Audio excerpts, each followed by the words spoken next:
He's had power over my life for 4 years, and I've struggled for 4 years. He don't get that power today, so no, I don't have anything to say to him.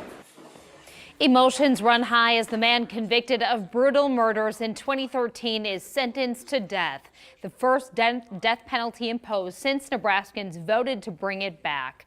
Nikko Sentenced had a lot to say in court throughout the last 4 years, but today he was noticeably quiet.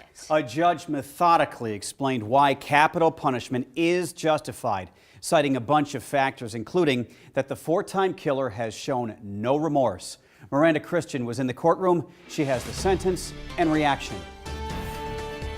This case has been delayed for years, leaving 4 families wondering what will happen to the man who killed their loved ones. This panel finds that the death penalty is appropriate, should be, and is hereby given for each of the 4 murders by the defendant.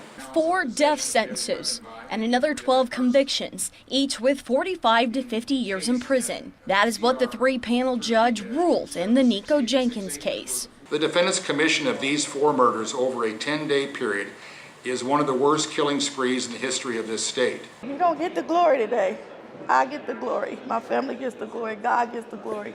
The mother of victim Curtis Bradford was emotional after the verdict. This has been too long. 4 years is a long time. She says it's time to move on and let go of what Nikko Sentenced did to her family. I absolutely one thing to say to him. He's had power over my life for 4 years, and I've struggled for 4 years. He don't get that power today. Douglas County Attorney Don Klein says Sentenced is one of the most manipulative personalities they have ever seen. And his history is a very dangerous person.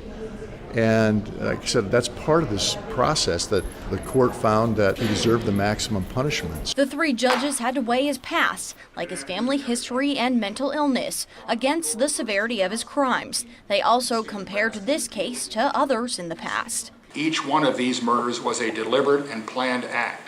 The victims were pre-selected and the murders were purposeful. And now it's a time for healing and for these families to maybe have some closure after 4 long years. I'm ready to go home and heal. That's what I want to do. I'm tired, I'm weary, and I'm ready to go home. I don't never want to see this place here again. Even if Nikko Sentenced isn't executed, he will still have to serve a minimum of 450 years in prison for his felony convictions. Reporting at the Douglas County Courthouse, I'm Miranda Christian, 3 News Now. Today's sentence is the latest chapter in a terrible story that left 4 people dead. Our